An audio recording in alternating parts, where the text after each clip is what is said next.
everybody, and welcome back once again to the world of Revachol. I'm Wanda Wix, she, her, and we're just in the apartment of the smoker on the balcony talking with the Sunday friend. As you can see, it's a little after 10 p.m. and we have a little over 100 real, which is not bad for this point in the game. And we're just gonna get going. Oh, and content warning, all of that. See ya.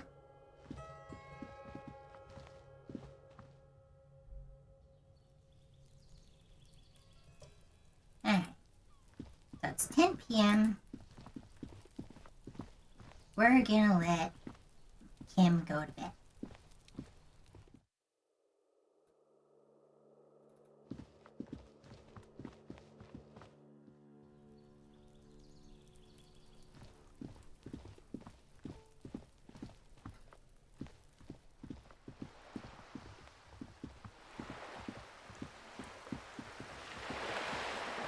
Because there's a bunch of stuff we want to do after Kim's gone to bed. And we can't do it while he's with us. Specifically, we're gonna go... Oh, what was that? Focus-style men from Helmdall and the Wildfire. Don't know why that was an int check. Aside from needing to be able to read.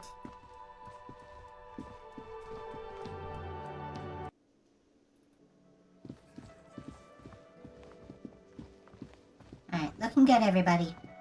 As you were.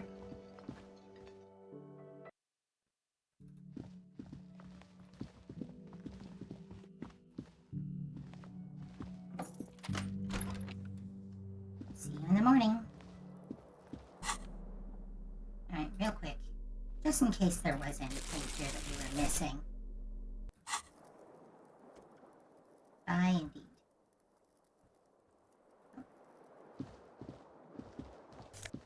There we go. Thought we could grab these. They're just not lighting up. Can't get that one, because it's flat, in theory. Any others? No?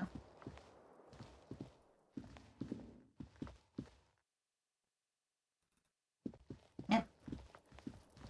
Okay, let's go.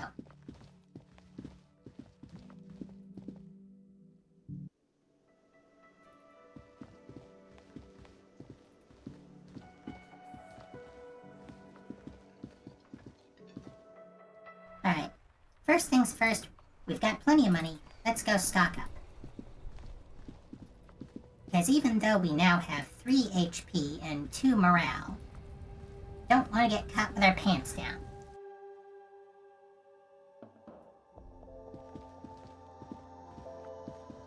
The tear machine stands in the corner. A sign says, 1 bottle equals 10 cents. Your bottles clunk into the machine, and the money appears with a satisfying jingle. You're a richer man now. It's 22 bottles. And then we're gonna get some A small medication. cabinet on the wall is filled with various medicine bottles. Nasal. Okay, here. I hope Saint Baptiste makes you feel... Okay, here. Might as well stock up. Okay, here. I hope Saint Baptiste makes you feel better or something. And we're gonna buy something that Kim might disapprove of. Again, I'm obliged to inform you that both alcohol and cigarettes damage. Here you go, mister. In case we feel like boosting our intellect later. Which we likely won't need to, we have an intellect of 6. But better to have and not need. Alright. Let's go mess with a dead body.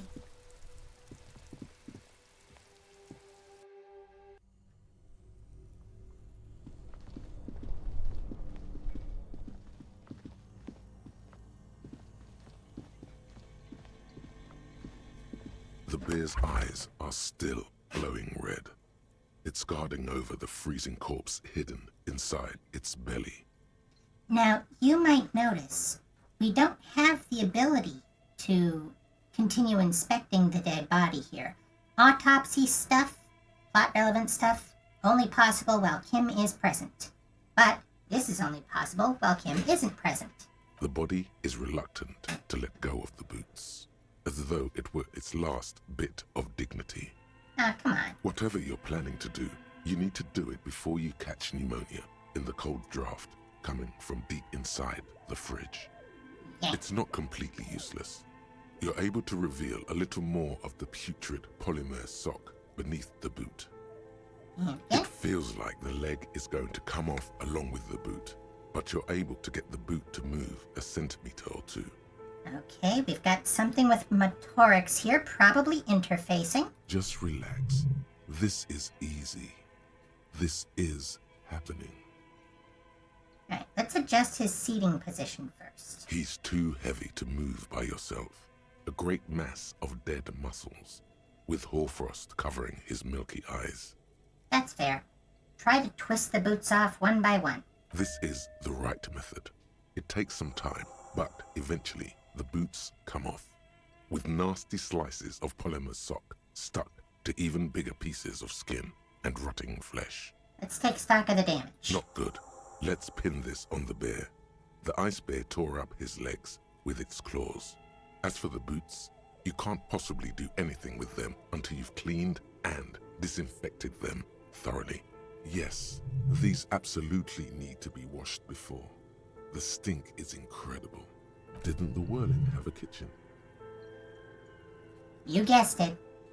We're gonna go boil these boots in the borscht pot.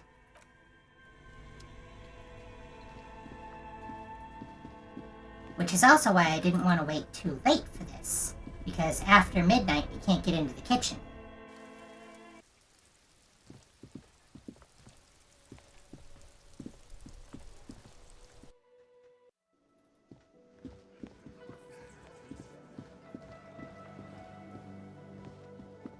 Fair warning, This industrial gross. gas-powered stove has been used to prepare food for many hungry hostel guests.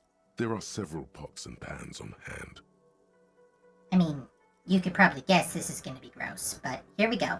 Getting the corpse residue out of these boots is going to require patience, and also a huge pot full of boiling water, soap, and white vinegar. Check out the cookware. A commercial pot draws your attention. It's very large, gigantic even. It could be used to make enough stew to feed an entire city, and also to boil a putrid pair of death boots. Or enough borscht to feed an entire harbor's worth of striking workers. Let's check out the cleaning supplies. There is a variety of soaps and bleaches in the cabinet to the left of the stove. There is also a bottle of white vinegar in the cabinet next to the fridge. I don't normally suggest mixing cleaning chemicals, but here it's the right move. Better toxic than have something still alive in it. It's bad with those boots. Don't be stingy now. Alright. Boots are really disgusting. Pour some dish soap and the bottle of white vinegar into the pot. The delicious smells of cheap soap and vinegar waft up from the pot. All right now, chef. Light up the stove and boil them. Add water and the boots to the pot. Bring it all to a nice boil. The strong smell of vinegar forces you to step away from the pot. The water slowly comes to a boil. Wait for it. Strips of polymer fabric and human tissue separate from the lining of the boots. They float to the bubbling surface. Wait some more. The boots look cleaner and cleaner. Those bits of human flesh are beginning to look cooked. You can smell it too, just like beef stew. Little more. That's it, chef. The boots are as clean as they're going to get. Steam, dense with the smell of strange meat, disappears into the vent above the stove. Dump the sock and flesh stew and examine your new boots. A pair of real beauties. The boots are shiny, hot, and reek of vinegar. Just perfect. Master Chef out. We are up to 4 skill points, by the way, which, much like the cigarettes, better to have and not need. And let's take a look at these boots. +2 to our authority. Put your foot down. But -1 to our composure. Shoes too big to fill. These greaves are light as feathers and just a tad too big for you. But don't let that bother you. With these on, you look like some kind of future warrior, And they'll keep you safe if you accidentally shoot yourself in the foot. So worth it. Pop them on. They go over the pants. Looking pretty good. And this gives us a thought. This is going to be an important one. You look down at the white ceramic sabatons hugging your arches and calves, surprised at how well they fit. Your movements cause tiny little clicks, like dice rolling somewhere far away, as the plates reorient to your motions. I will be responsible with this. This is just to protect me from harm, not to show off. The hardened vitreous enamel, at once sleek and light, adds a glow to your cheeks and a spring to your step. Just imagine what a full suit of this stuff could do for you. Now our options are, I want the full suit. This gear could line my pockets with cash. I could probably sell it to some other cops. Or, this is the long sought after enemy technology. I can't just enjoy it. I must study it. And, spoiler, we are going to be fighting somebody who wears this armor. Remember, this is a highly specialized kinetic redistributor meant to stop bullets. Wear it. Observe its properties. See if there's a weakness in the design. So we have gained a thought. Fairweather T500. It really hurts to punch this armor. A sword wouldn't leave even a scratch. A bullet would bounce right off. Still, there must be some flaw in it that would allow you to stand your ground against this dangerous enemy technology. You just have to figure out what it is. Possibly by beating yourself while wearing it? Shooting yourself? Let's see. I don't think we're going to go for this thought. Not yet, anyway. I'll review our options. Maybe check it out later.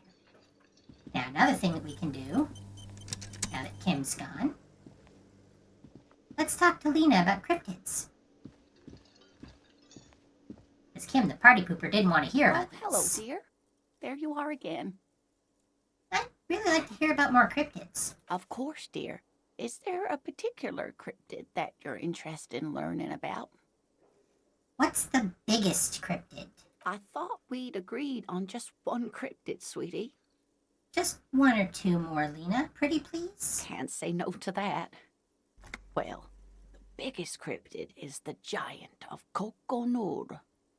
Now, you may recall, we've already heard this phrase before. When our precinct was laughing at us for forgetting our badge, Chester said, Mac can face down the giant of Coconur by himself, but Disco made him piss his pants, referring to Mac laughing at us. So the giant of Coconur is a fixture in pop culture, if nothing else. The giant lives in the most arid parts of the vast Coconur Desert in South Samara, casting a strange light across the barren wastes.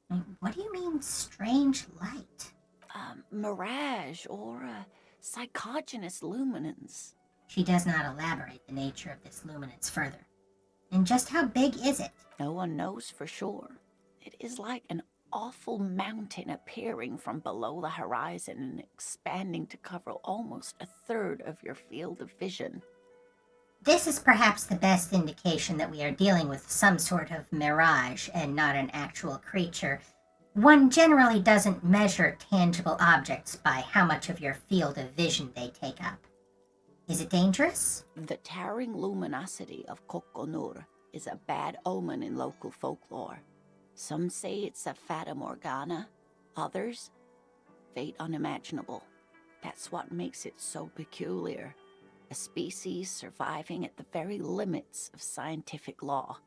The giant of Coconur must be the largest animal the planet can support. There are limits, you see, to how large a metabolism an ecosystem can beget. Some say a gravity anomaly below the Coconur Desert might allow the creature to grow to these gargantuan sizes. Gravity anomaly? Digging it. Digging this parascientific stuff right here. Love that art degree. Very useful. So, going in the other direction, what's the tiniest cryptid? Cryobacter catlensis. She answers immediately. Cryobacter catlensis? Yes, a unicellular bacterium that was discovered in one of the northernmost points of Kutla on the Boreal Plateau. by renowned geologist Caitlin Mijanou some 70 years ago. What's so special about it? The bacterial colony Mijanou found had remained alive while frozen in ice for longer than anyone could reliably estimate. Certainly from before recorded history. Mijanou disappeared shortly after injecting herself with the bacteria she had brought back to study, no doubt in hopes of prolonging her own life. As a scientific researcher and scientist myself, I don't recommend this type of study. She injected herself with it? Yes, the bacteria had survived in the ice since times immemorial. It is not hard to see where she could have gotten the idea. It is pretty hard, but okay. You mean there's an immortal geologist wandering the world? Yes, and she's quite mad, too. After she treated herself with the bacteria, she stopped aging, but also became increasingly eccentric and irascible, so that even her oldest friends were forced to pull away. We can assume that she has been living somewhere in the wilderness for decades now, all alone except for the Cryobacter catlensis coursing through her bloodstream. So what's the most dangerous cryptid? The gnome of Jeroma. She pauses for effect. The gnome of Jeroma? That sounds terrifying. Oh, yes.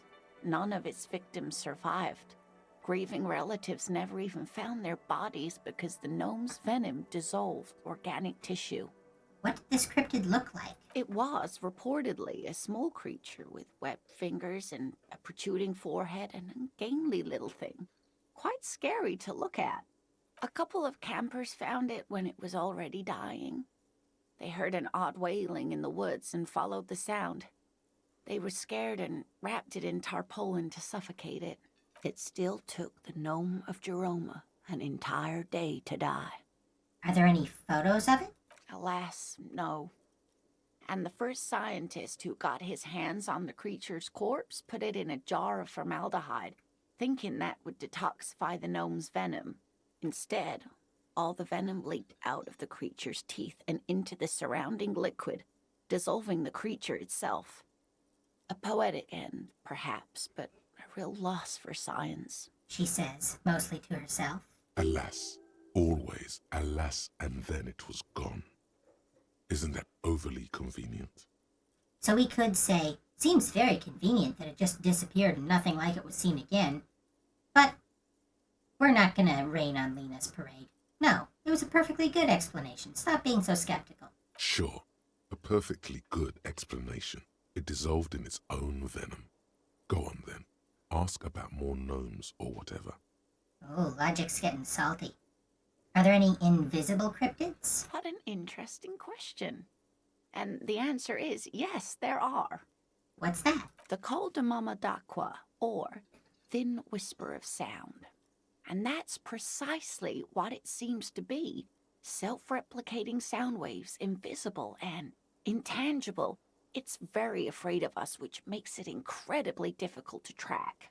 Col de Mama d'Aqua can also be translated as a whisper light and low. I will mention, this is sort of a transliteration from Hebrew.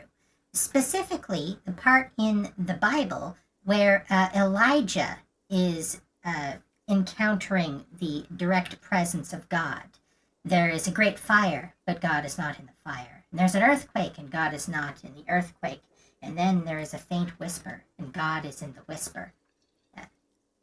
Also from the Hebrew, by the way, Tzarath, the pandemic that Joyce mentioned earlier, that's the disease that in the Torah is most often translated as leprosy, although many have speculated that it is not the same disease as leprosy that we know today, Hansen's disease. Anyway, got a thing in from Encyclopedia. We'll reference it. A whisper, light and low. Yes, that's another translation. They're both quite lovely, aren't they? Although the low part is a little ironic. The Col de Mama d'Aqua makes, or rather is, such a high-pitched sound that other animals, including humans, can't hear it. It could be everywhere all of the time, and we wouldn't know. How can an animal be a sound? Many scientists have asked the same question. Some have claimed that it isn't itself a sound, but a tiny corpuscle that emits sound waves. But there's no evidence to support this theory. Could it be here? Right now? It could be.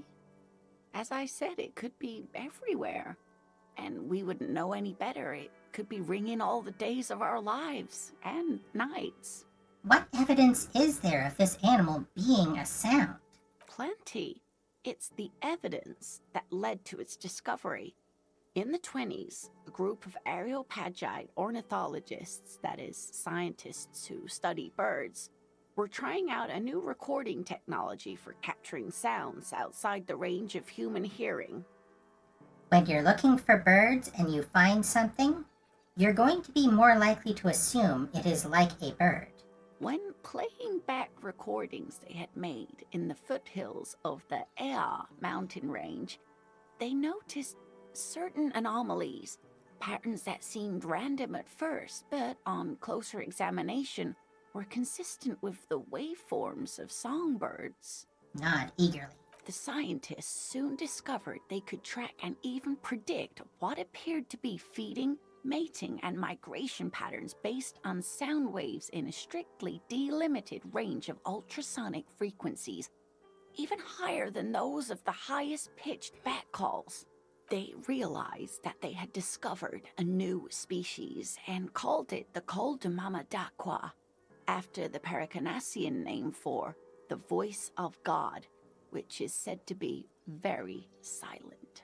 Go on. They grew quite obsessed with these little birds. Even though they couldn't see them, they could distinguish among individual birds and even began to name some of them.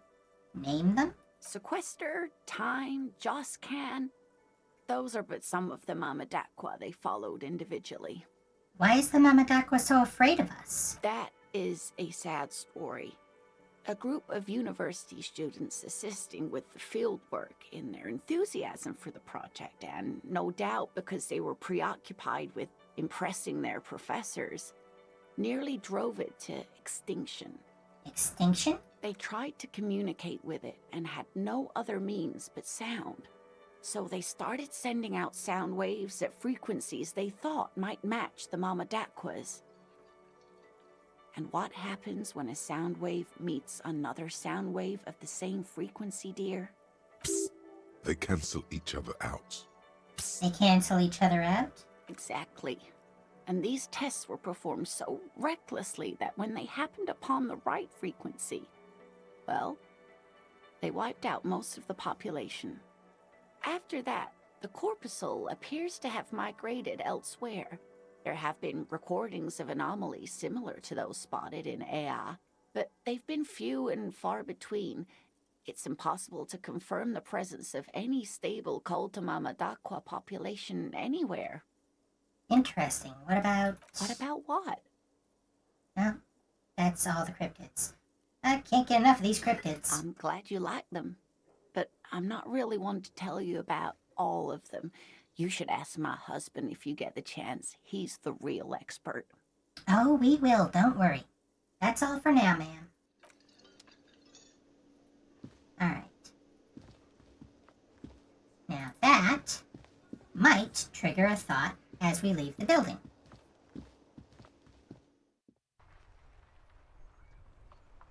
Come on. Maybe?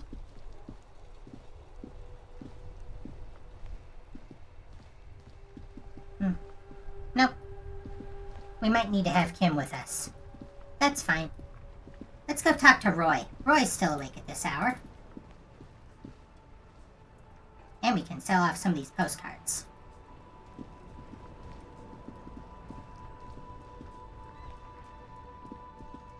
Oh. Scribbled between the thighs of a page 3 girl. L'origine du disco.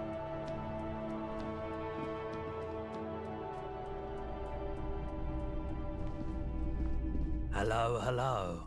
Let me know if I can help you with anything. Oh, first off, there's something I'd like to sell. Sure, let me have a look. I'd like to sell my clothes. I'm not purchasing any more clothing at the moment. And certainly not expensive armor that's liable to bring mercenaries to my doorstep. You sure you don't want to buy some armor? More than sure. What else have you got? I have a fascinating photo of a corpse here. Oh, no. I don't like those kinds of objects. No sale. He barely even looks at it. Good call. You know what the tattoos mean? Aphotic paths, counter-radiance networks, anti-magnetism. It's darkness. That's all I know. Sell me something lighter. You have absolutely no idea what aphotic paths are, but the tattoos on the man are not that. I'll check my pockets. Anything else you're thinking of selling? Okay, so we can sell this. Not selling that, not selling that. Definitely selling these. They exist to be sold. Got the Boogie Street postcard. The Grand Couronne postcard. Not selling this. Le Jardin 21 postcard. And the Delta postcard. Not selling this, even though in theory they would be quite the bonanza. We're done. I don't have anything else to sell at the moment. Another time, perhaps. The boombox I bought, it should play this tape, right? Of course. It's in working order still, isn't it? Just pick your tape and set it spinning. It all starts with the tape. Well said. I wanted to ask about my, missing gun again. Sure thing. Have people from Everett Clare's union come here to track the gun? Maybe. Shady-looking guys came in here yesterday, looking like they'd just taken off their Wild Pines overalls. They asked if I have a police weapon to sell. I told them I already sold it. They went their way. It was a trip, but you know, all sorts of people come here, asking for all sorts of things. Wait, then it might be true. Everard's claims. People as oleaginous as Everard seem like they're lying, even when they're really being truthful. That's honestly very true. Thanks for review. Let's talk about something else. Sure, man. Oh, that's all we needed. Okay. There's one other person who is awake at this hour. Let's go talk to Joyce.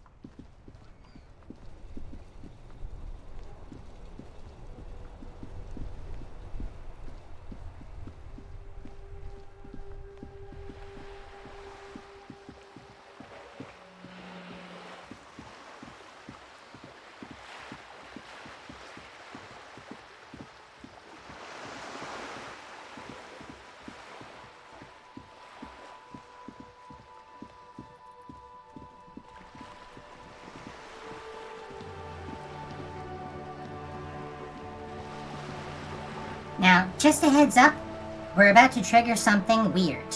And for this game, that's saying something. You're back. Good. What can I help you with? By the way, I've talked to Everard Clare. You have? And how did you like Mr. Clare? So our options are... I didn't. He's a beautiful man, beautiful and just. Everard Clare is a hero of the workers' movement. He is the champion I've sworn fealty to. He's a bloated rainbow socialist. I can do business with him. For a socialist, he's reasonable. He is not the champion I have chosen. I wish to swear fealty to you and the cause of capital. I have the feeling the international community does not approve of him. Or, it's not important if I liked him, I was just doing my job. Obviously, a bunch of these are political options. We'll just say, I didn't. I don't like him. Oh, come on now. He has his uses. How else would he have stayed in power all these years? Or wait, actually... She answers her own question. Corruption. That's how he's done it. Fantastic, vermin-like corruption, reaching into the bowels of the earth. She looks at the ground and nods. Of course. I don't expect you to share anything he told you with me. I'm not a verm myself. But if you felt like passing some information. Passing information back and forth between Joyce and Everard, or Edgar, as the case may be. It's exactly what they both want. How could I stop you? Are we not human? Are we not curious to hear another person's take? It's only natural. We would only be gossiping. Intellectually speaking, it would be quite interesting to hear what she has to say about these things. Mr. Everard is helping me find my gun. Oh. That's so helpful of him. So very, very helpful. And how is that going? Do you Mr. have Everard any is leads helping on me that find my gun. Yes. As you said. She looks confused for a moment. Mr. Everard is helping me find my gun. Your gun, yes. Do you want to talk about something else now? Mr. Everard is helping me find my gun. He seems to be in some sort of loop. Mr. Everard is helping me find my gun. Well, that's not good. Looks fine over here. You sure it's not some sort of glandular problem? What is happening? No, it's not that. It's... I have no idea. This is bad. Mr. Everard is helping me find my gun. Mr. Everard is helping me find my gun. Of all the things to be stuck looping, this has got to be one of the most witless. Mr. Everard is helping me find my gun. Sweetheart, please stop repeating that now. Her eyes look worried, frightened even. Mr. Everard is helping me find my gun. Please. She looks around. Mr. Everard is helping me find my gun. Mr. Everard is helping me find my gun. How do we get out of here? Yes, Mr. Everard. This gossiping idea was terrible on my part. I take it back. Mr. Everard is helping me find my gun. The woman scans her surroundings as though a neurologist might magically appear. Mr. Everard is helping me find my gun. Your skin crawls. Mr. Everard is helping him find his gun. Mr. Everard is helping me find my gun. Do you want me to take you to a hospital? Sir? Mr. Everard is helping me find my gun. Officer? She waves her hand in front of your eyes. Mr. Everard is helping me find my gun. Yeah, we need to pull the plug. There's nothing else to do. What if he forgets everything again? Okay, I'm gonna do it. Hold on. Detective! Is everything all right in there?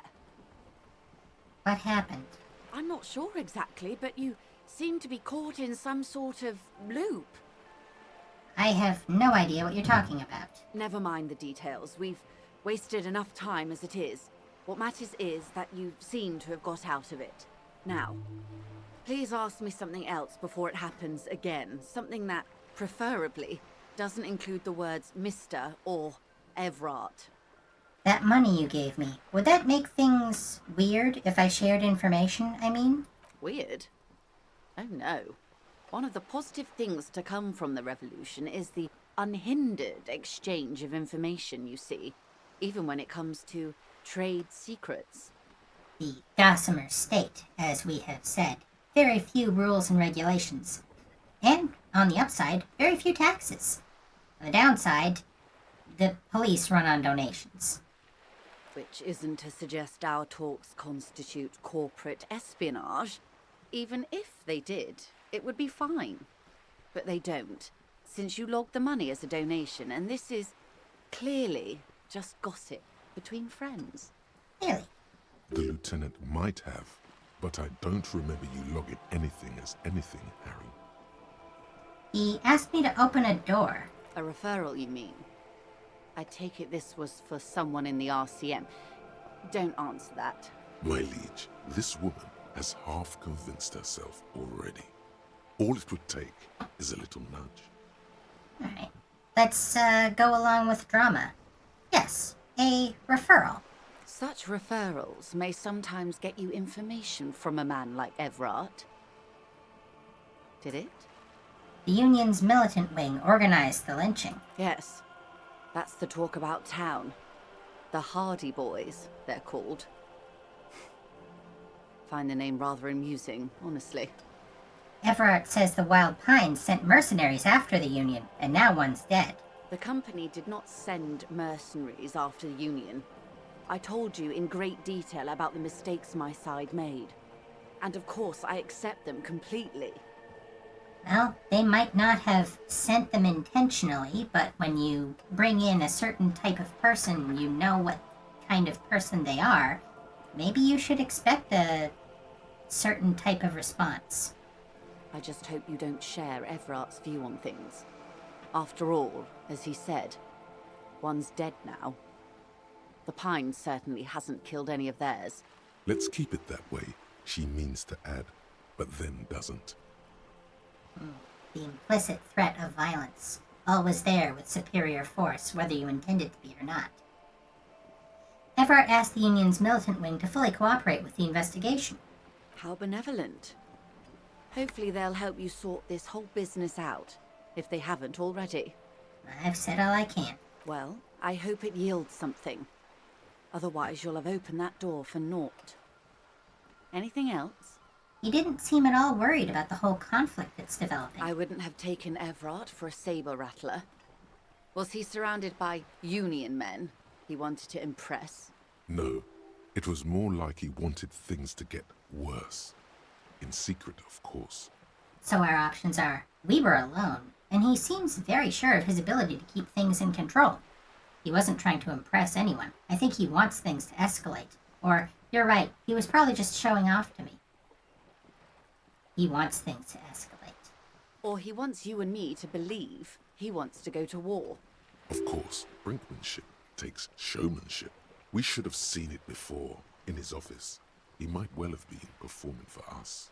Well, maybe he was manipulating me. I'll think it over, Detective. Thank you for relaying this information to me. Have I underestimated the Union's ferocity? She has to ask herself by now. That's all I've got to say. What you've said is quite enough. You've given me a lot to consider, and may have helped me prevent this conflict from escalating. It didn't. So I helped him turn up the heat on the borscht. We actually turned it down, but I'm gonna say this anyway. Did you now? What sort of borscht is he making? The cook makes it to keep the strikers drunk. Helps them strike. The strike brew. That's a classic. And by turn up the heat, I presume you mean put more alcohol in it? Nope, you misunderstand. I turned the knob like this, turn the heat down. I'm curious. I will choose to interpret that as you turning the alcohol in the strike brew down. For the sake of our professional relationship. And because I don't like the idea of them any more drunk than they already are. What else? He asked me to deliver an envelope. Sounds like he has you running errands, Detective. A well-established dominance ritual. Where did he have you deliver it? To a nameless settlement down the coast, nearby. Ah, yes.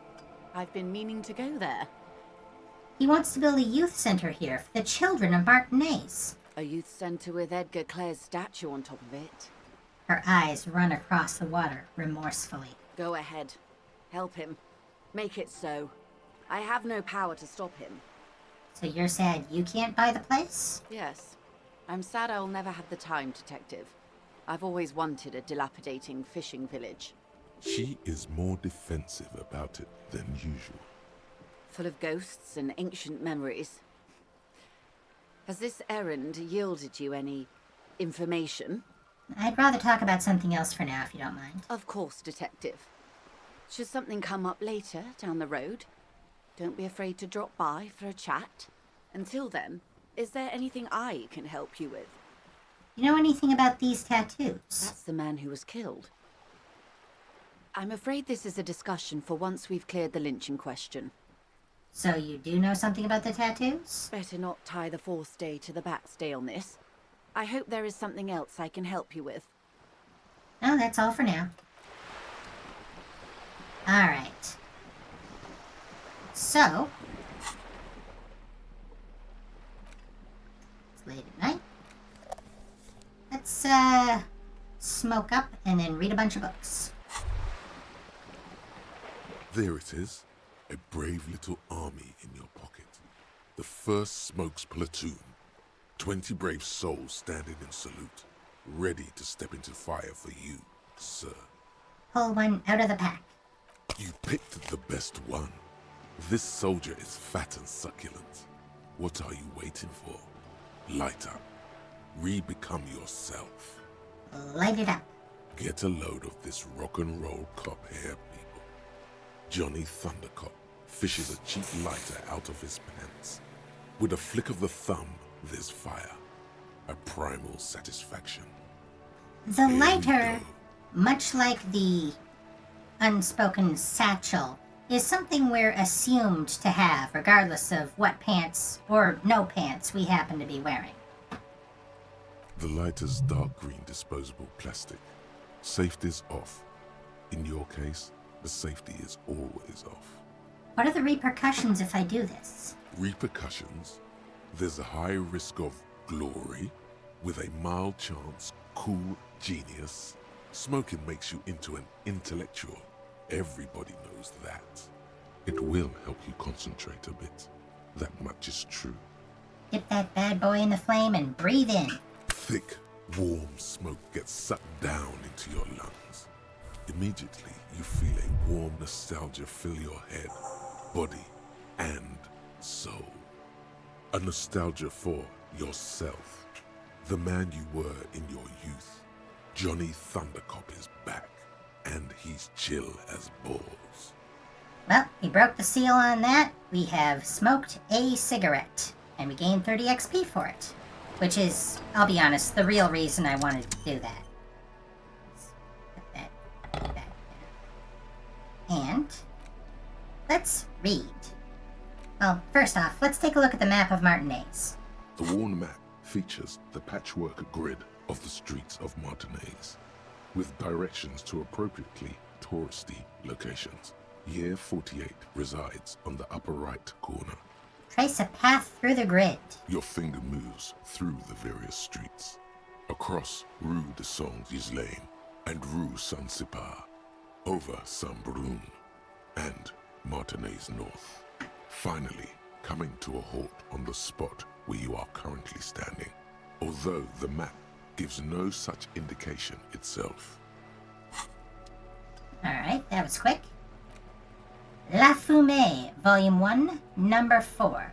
The leading intellectual organ of Martinez communism, offers a radical Mazovian perspective on a range of contemporary issues. The cover features a stylized portrait of the late King Frisell with a pair of white antlers growing out of his head.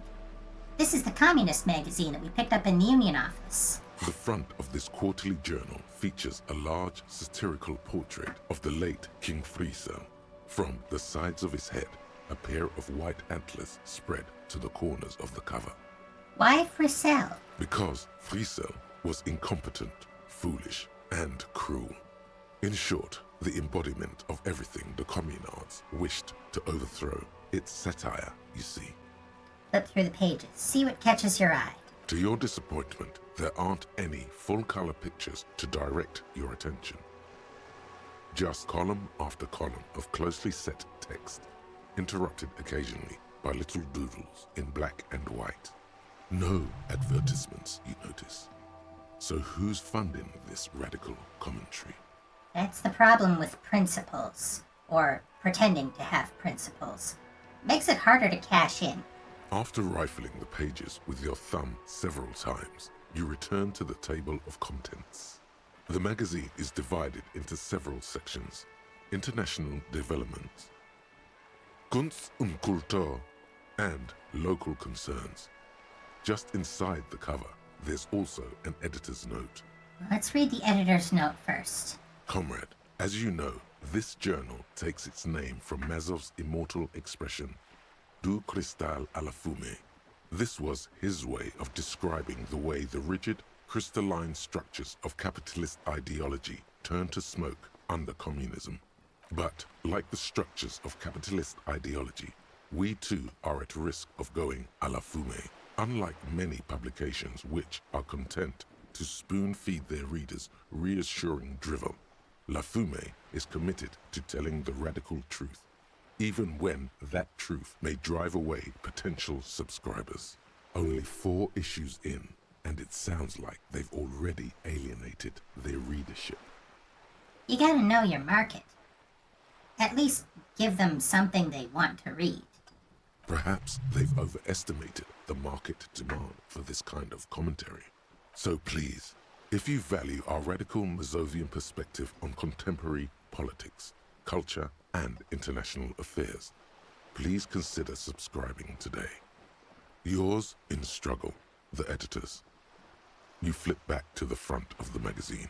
The table of contents unfolds before you. Well, might as well do these in order.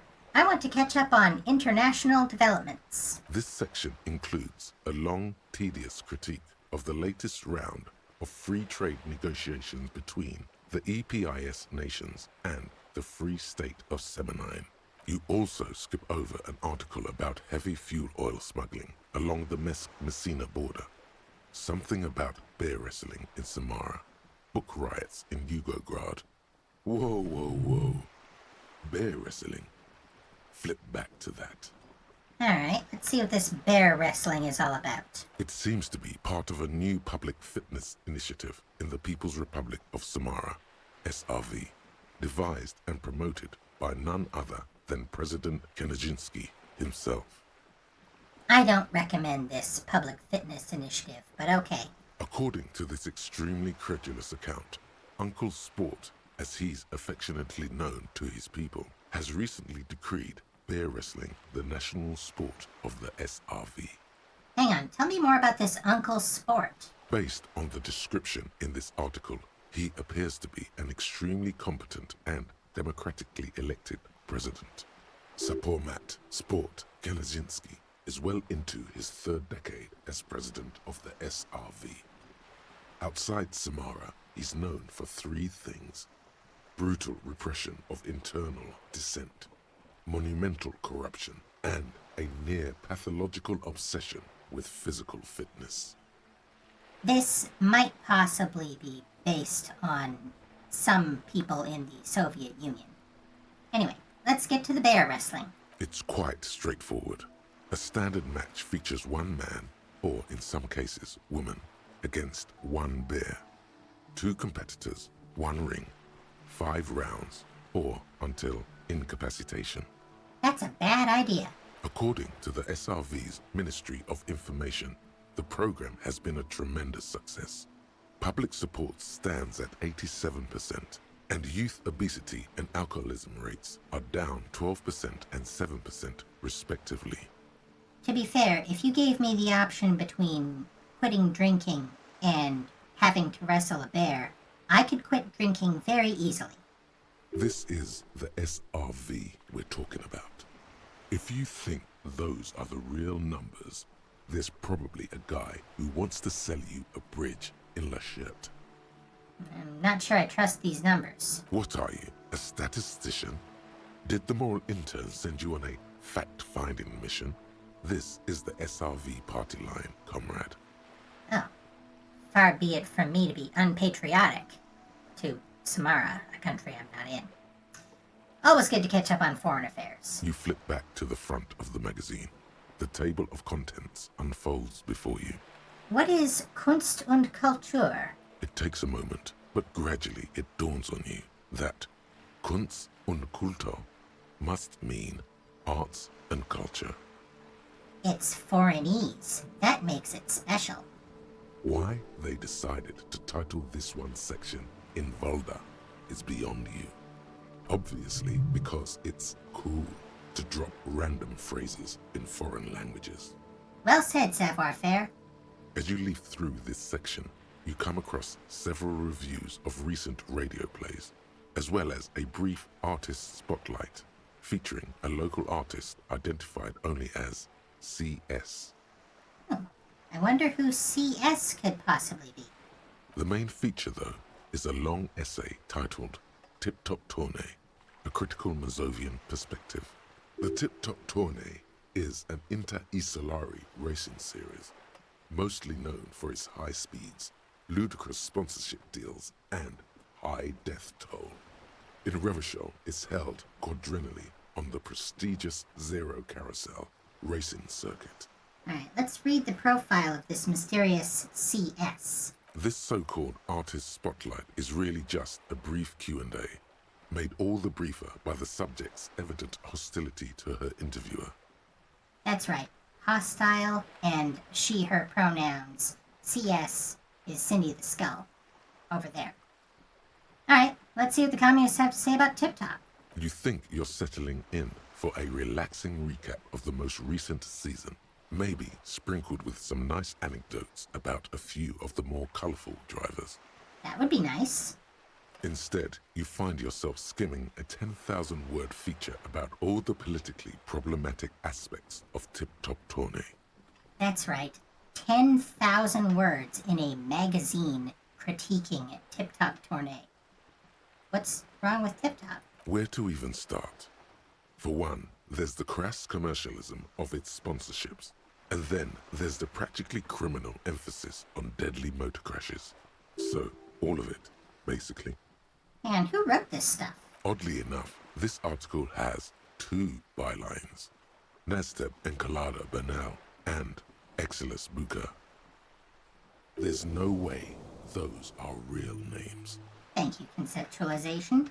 And we will meet these 2 people. Interestingly enough, anagram. This guy's name is Steban, not Nasteb. Why aren't they real names? Have you ever met anyone named Exilus? Come on, they're plainly pseudonyms. More than that, they're likely anagrams. Oh, thank you, Logic. So what's so bad about sponsorships? Under capitalism, the article says, every pursuit has its price. Every pleasure, even one as elemental as the joy of racing others around a track, is reduced to an advertising opportunity. Thus, the so-called tourney becomes a competition between increasingly meaningless brand signifiers. Your discount laundry detergent racing against a pack of Astra cigarettes, or even a Fritta. Right, but then you get to see them crash. And that precisely is what's problematic about it.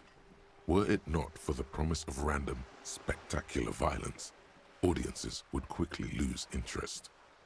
At the end of the day, it's the destruction of these 750,000 real races that you're really watching for. No, I'm pretty sure I like it for the racing. Sure, you think that, but subconsciously, it's the visions of brand names being engulfed in flames that you crave. It's the stilted language and overconfident tone that's the real giveaway here.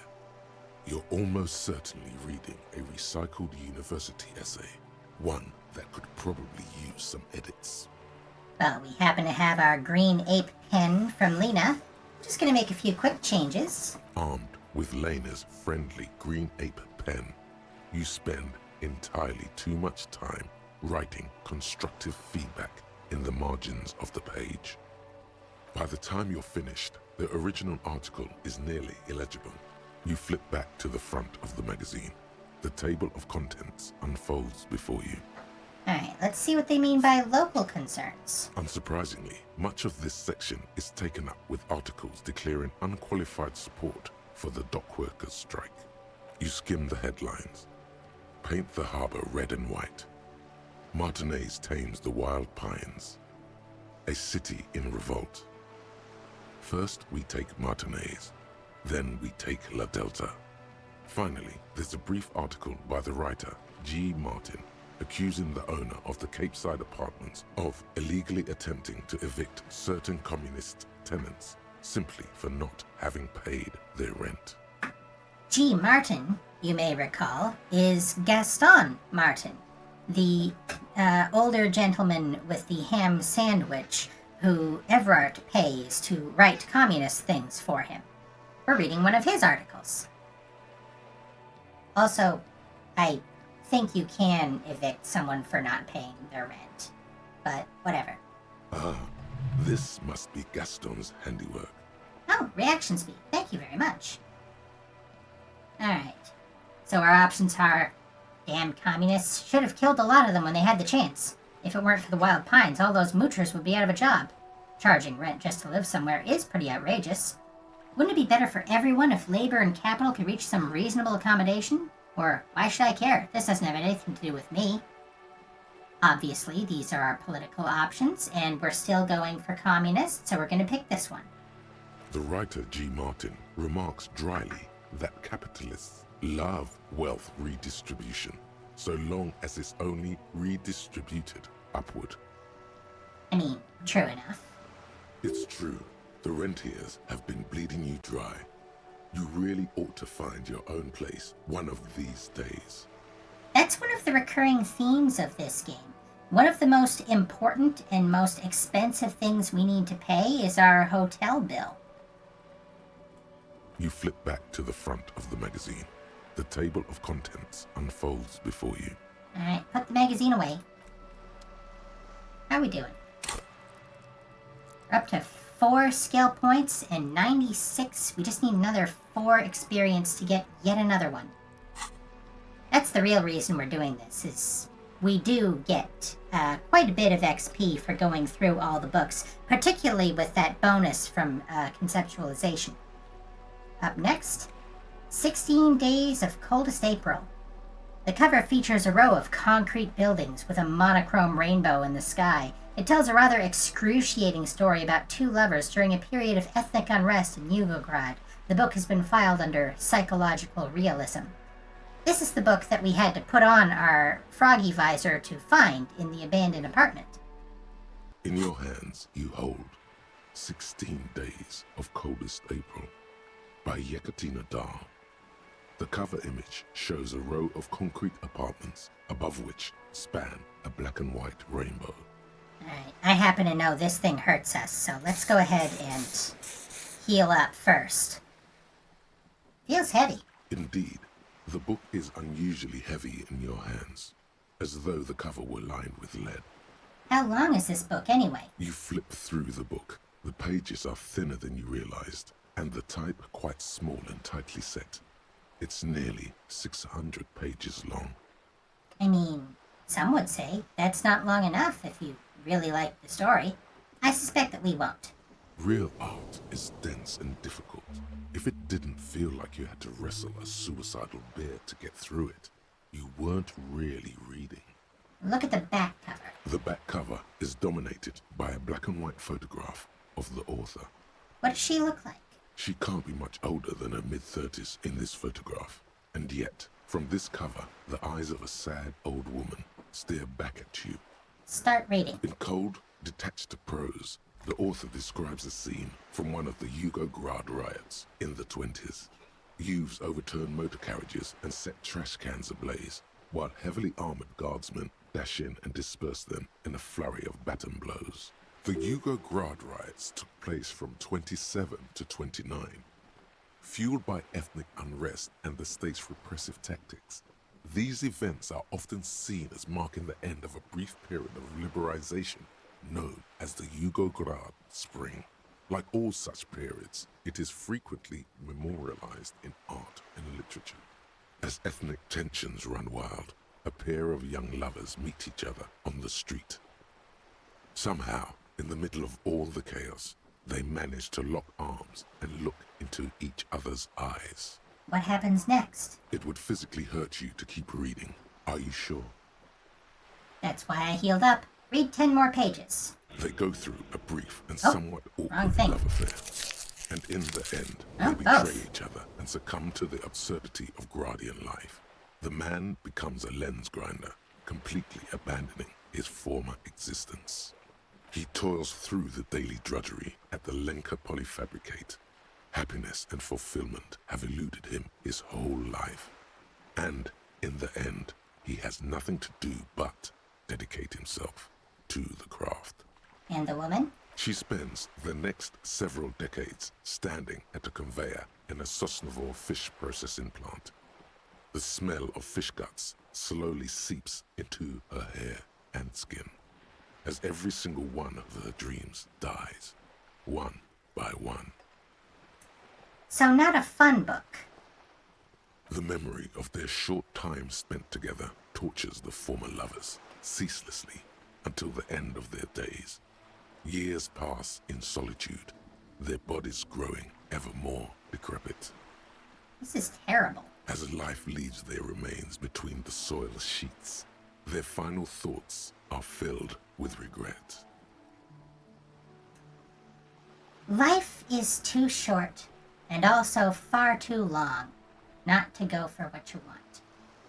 And if you don't get what you want something else. Put the book away. Alright. And let's go for something a little more fanciful. The Man from Hjelmdal and the Devil Woman. The frontispiece of this old paperback features a muscle man in chains, kneeling before a salacious-looking woman on a regal seat. A bonfire lies between the throne and the man, casting shadows on the wall, and the shadow of the vixen's headdress looks like a pair of demonic horns. The edges of the pages are worn and smudged. A lot of people have read about the Devil Woman's altercations with the Hjelmdal man. Let's look at the back cover. The jacket copy proclaims, "Man from Hjelmdal returns in his most exciting adventure yet. After crashing into a strange jungle, cannibalistic natives abduct his only surviving comrade, Noble Tiribold. Before Man from Hjelmdal can mount a rescue, he is ambushed by a tribe of female warriors and taken to the ancient citadel of Cloud City, where a mysterious and wicked queen rules supreme. Will Man from Hjelmdal be able to escape his dire situation and find his missing friend?" Time to flip through the book. You open the book to a random page. Man from Hjelmdal, wielding his two Zweihanders, is carving through a sea of savages, his visage fixed in grim determination.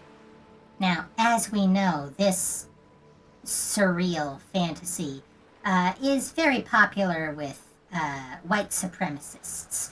So, sea of savages, that's precisely the type of language that they would want to hear. His arms, whirling like windmills, are soaked with the blood of his enemies. Mangled corpses litter the battlefield. Tasteful. It calls out to you. This is the spirit of Revachol. Oh shit, gritty and heroic. Berserker rage burns in his azure-hued eyes as he brings glory and honor to his long-lost Hjelmdala tribe. From the village of Hjelmdal, the ivory giant roars like an ice bear, and the winds of Gatla howl out his name. Give me more. Man from Hjelmdal rides on a gilded griffin, his golden mane billowing in the breeze. Both Zweihanders sheathed on his back. He is off to war. Will he conquer his enemies? Will he conquer himself? Will he be airbrushed on the side of a van? Onward! The steel muscles of Man from Hjelmdal gleam in the humid jungle air. Yet the man does not sweat. In meditation, his soul drifts in the frigid northlands he calls home. Holy shit, this is so me! A passage reads, "The man from Hjelmdal looks up, his eyes blue as the mountain lakes of his homeland. He rarely speaks, but now his voice booms in the darkened throne room. Do not try to sap my masculine essence, wicked temptress. Son of Hjelmdal will never succumb to your seductive wiles. Yeah, you tell that woman. Thine spells are no match for purity and strength of will. Brothers of Hjelmdal, stand above the vices of flesh, for it is weak and corruptible, yet mine is forged in gore and strife." Queen Lydiana just laughs, a sultry and salacious sound, then says, "I have grand plans for you, Man from Hjelmdal." She gestures her diabolical hand toward an array of potions and unguents. "First, you shall please me. Then lead my armies against the vicious cannibals. Not a muscle moves in the face of the Man from Hjelmdal. Yet inside, there is turmoil. This goes against all he holds sacrosanct. This is beyond primitive." I kept hoping it would get better, but the writing is terrible and repetitive. What do you even know about literature? Have you ever read a book in your life? Excuse me, I know a thing or two about critical analysis and art. Write a thesis. Man from Hjelmdal is done with you. Alright, put the book away. Everyone's a critic. Even the book I'm attempting to criticize. Next up, Dick Mullen and the Mistaken Identity. Another Dick Mullen book that woefully misrepresents the nature of police work. In this one, our detective returns from a trip, having successfully solved one case, only to embark on another. Does he finally face the taxing nature of his occupation? No! He doesn't even look like a normal officer of the law. In your hand, you hold Dick Mullen and the Mistaken Identity. The brittle paperback feels fragile to the touch. That might be foreshadowing. Examine the cover. The cover features a pastiche of different scenes. In the foreground, a man in a dark overcoat clutches a pistol to his chest. Rising up behind him are two silhouettes wrapped in a passionate embrace. The tagline reads, Detective Dick Mullen must prove his innocence after an old friend is murdered by someone who looks just like Dick Mullen. That seems to sum up the premise nicely. Let's start reading. The story opens with a knock at the door. Detective Dick Mullen is greeted by an old friend, Charlie Spillane, who's come to Mullen to ask a favor on this dark and cold night. Spillane needs Mullen to drive him in from Vespa to a small town along the Insulindian coast. Despite his friend's apparent agitation, Mullen does as he's asked, then returns home, where he passes out drunk, as he does most nights. I mean, I can't judge. 2 days later, Mullen is arrested by the Vespa police and charged with the murder of Charlie Spillane. At his interrogation, Mullen learns that Charlie Spillane was shot in a bar in the very town Mullen dropped him off in by a man matching Mullen's description. Desperate to clear his name, Mullen manages to convince the Vespa police to release him for 3 days so that Mullen may solve his friend's murder and prove his innocence. Yep, that seems like standard police procedure. No way Mullen did it. Of course, Mullen didn't do it. That's the whole premise of the book. Anyway, Mullen returns to the seaside bar where Spillane was murdered and meets a beautiful, mysterious woman named Diana DeNerva. Nice, a dame. And not just any dame. She's truly one in a million, a knockout whose mind is as dangerous as her curves. But she's got a secret. Man, who doesn't? Secrets are the currency of human relations. Well, now it's getting interesting. DeNerve reveals that she was Spillane's lover and that he was mixed up with a local amphetamine smuggling operation. As soon as Mullen begins pulling at strings, the whole conspiracy begins to unravel. Not only is the local police captain in on the amphetamine ring, so is the son of a powerful politician and a strung-out art collector named Torvald, each of whom has his own reasons for wanting Spillane dead. Tell me about the corrupt police captain. Outwardly, the old police captain is a real law and order crypto-fascist, a barrel-chested man who's beaten his share of suspects to pulp. But he's also dirty and increasingly paranoid that someone's going to expose his role in the drug ring. He would certainly have the motive and the means, but the captain walks with a noticeable limp from an old war injury. Is it possible that he was able to conceal it long enough to commit the murder? I want to hear about the politician's son. A typical privileged twat. In all likelihood, he's just in over his head. He does bear a personal grudge against Spillane, though, a former prosecutor who nearly brought down his father's administration. The kid doesn't exactly have Dick Mullen's manly build, but he is the correct height, and while interrogating him at his home, Mullen did notice a certain overcoat that looks suspiciously like his own. What was that about an art collector? Torvald, the art collector, is a strung-out mess. Frankly, it's hard to imagine him holding a pistol steady enough to actually hit someone, let alone plug them 3 times in the chest the way Spillane got did. That said, Torvald and Spillane have a long history, and while interrogating him, Mullen discovers that Torvald was once involved with Diana DeNerve. Could it be that this is all over a sordid love triangle? Okay, let's get on with the story. One evening, Diana DeNerve comes to Mullen's hostel room in tears. The two of them drink half a bottle of vodka, and soon they're seeking comfort in each other's arms. As one does. Yes, comfort and pleasure. The warmth of another human's touch. The burning taste of liquor on her full, sweet lips. Nice. Get it, Mullen. As the two lovers share a post-coital cigarette, Diana DeNerve turns to Mullen and says, By the way, Dick, there was something else I meant to tell you. Whatever it is, Mullen never hears the words. A blow to the base of his skull knocks him out cold, instantly. Fuck. When Mullen comes to, Deneuve is dead on the hostel bed next to him. To make matters worse, his clothes are covered with her blood. Double fuck. Mullen trashes his blood-stained clothes and flees the hostel, knowing it's only a matter of hours before the cops discover Deneuve's body. If they haven't been tipped off already, the heat is on. If Dick Mullen can't solve both murders before the cops catch up to him, he's going away for life. Yes, solve these murders. That's what you should be doing.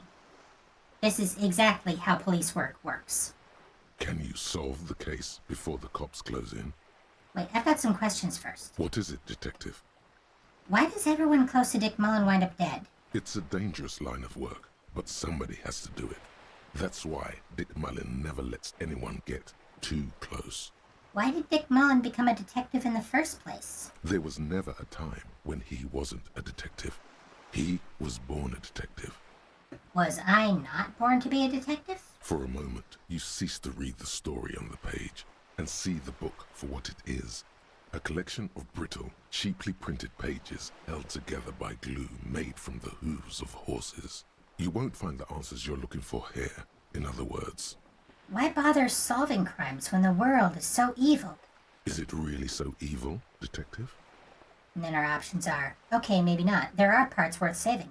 Yep, it's pretty fucking evil. Or, good, evil, it makes no difference. These are the end times we're living in. Well, we don't need to trigger any more apocalypse cops, so I'm gonna choose to be optimistic. There are parts worth saving. Like what? Friends and family, pleasure of contemplating art, the taste of a good cigarette, drugs. You know it's all about the drugs. Friends and family. Do you even have those? I might. I just need to find them. Did you lose them, or did they leave you? Do you even know the difference? But then, what does this book know? It's just a poorly made piece of pulp garbage made to be consumed and discarded. I don't have any more questions. I've figured it all out. So, who did it, Detective? Who killed Charlie Spillane and Deanna Deneuve?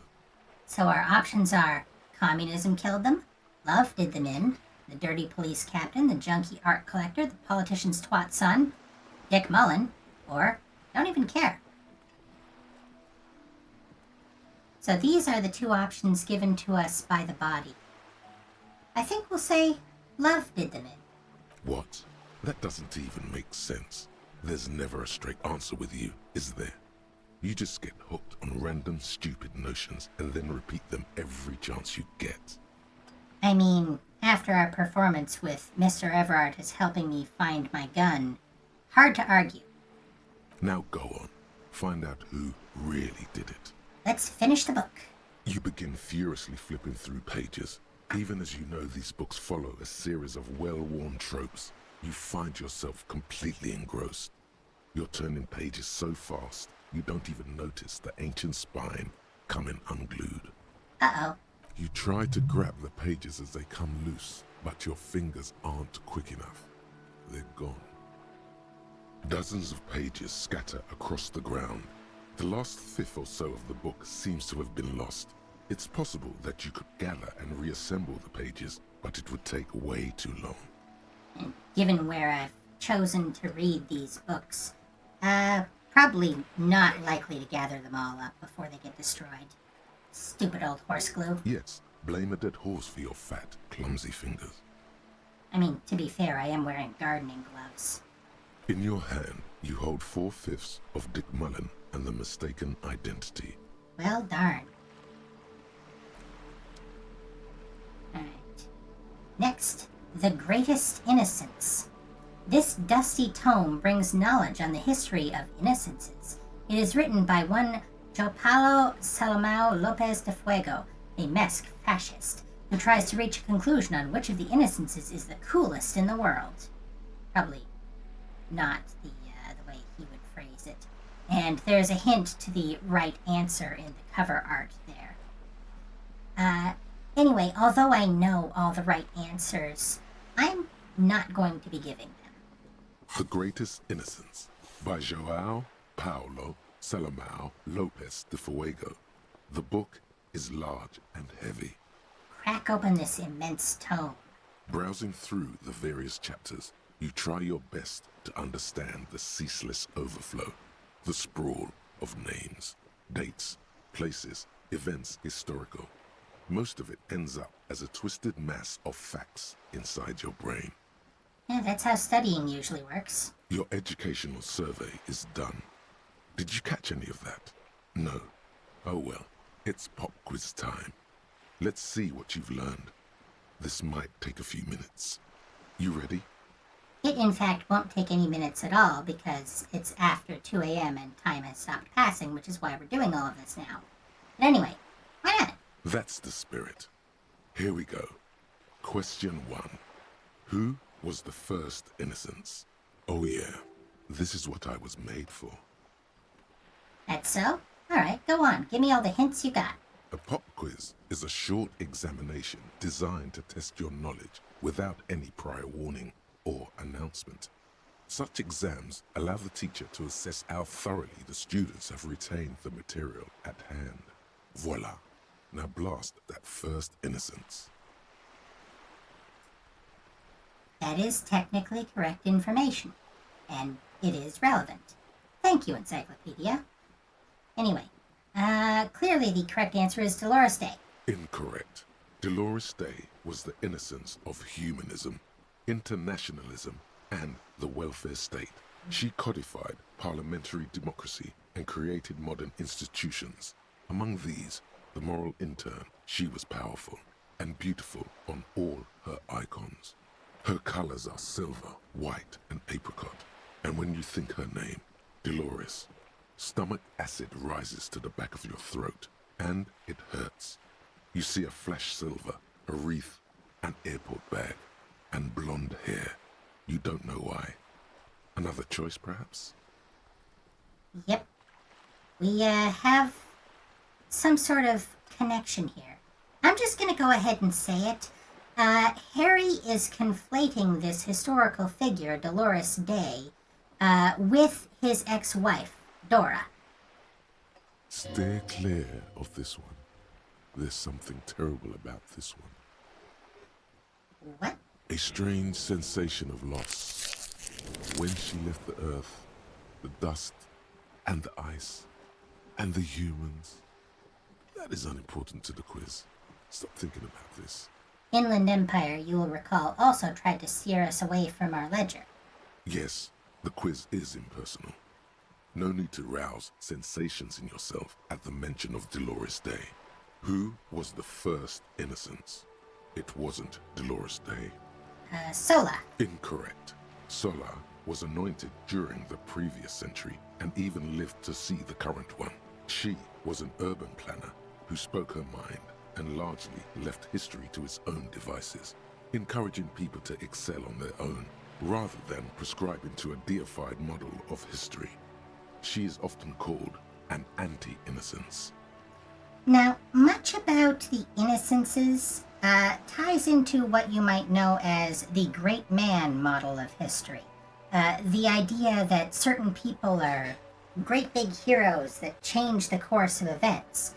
Innocences are that times 100.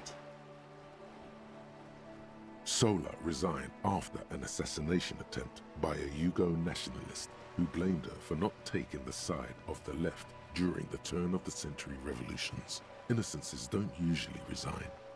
Care to try again? Alright, so we'll finally give the correct answer, which is the Pericarnassian. Correct. Nothing much is known about him. It's not even clear that he was a he, but Franco Negro presumed as such and called him Pius. He's depicted as a young man with molten gold pouring out of his mouth. All he spoke was gold. It's said he invented God and equality of men before God. He also introduced the gold standard as a way for measuring people's love for our own.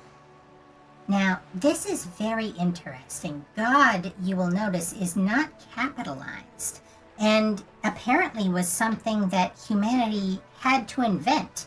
And more importantly, they acknowledged that they invented it. As the first innocence, he declared that there should be more of those like him, It is presumed his disciples were the beginning of the Holy Party, the founding party. Question 2. Who was the strongest innocence? Easy. Everybody knows the answer to this. You, me, anybody. Sure, try again. I trust you've got my back. An innocence is the highest category of historical personage in the world, a literal personification of history. Traditionally, an innocence, when anointed, assumes supreme rule over the Occident or the known world in general, at least the parts that matter. Imagine if the second coming of Christ was sort of crossed with the Dalai Lama reincarnating. Yes, so interesting, but I thought you'd give me the answer to the question. I can do better. Okay, so commonly an innocence does not enforce his or her power through military power. This is seen as unnecessary. The innocence wins because an innocence can't help but win, for their deeds are inevitabilities. Did this help? Yes, immensely. Great. Okay, so maybe this one was Dolores Day. Incorrect again. While she originated many modern institutions, launched several successful expeditions, and was even critical of the innocentic system itself, and somehow keeps popping up in your mind, she is not often considered the strongest. Even though the words most associated with her rule are l'amour, la compassion, la autodiscipline, love, compassion, self-control, which could be seen as facets of strength. Would you like to try again? Sure. Vesper Messina? Incorrect. Vespa Messina is not a person, but a defunct state on the southeastern coast of the Occident. It used to take up most of the peninsula before separating into the republics of Vespa and Messina. Care to try again? Okay. Franco Negro, who we've already heard referenced because Garth said that the hole in the fence was large enough for the Franco-Nigerian cavalry.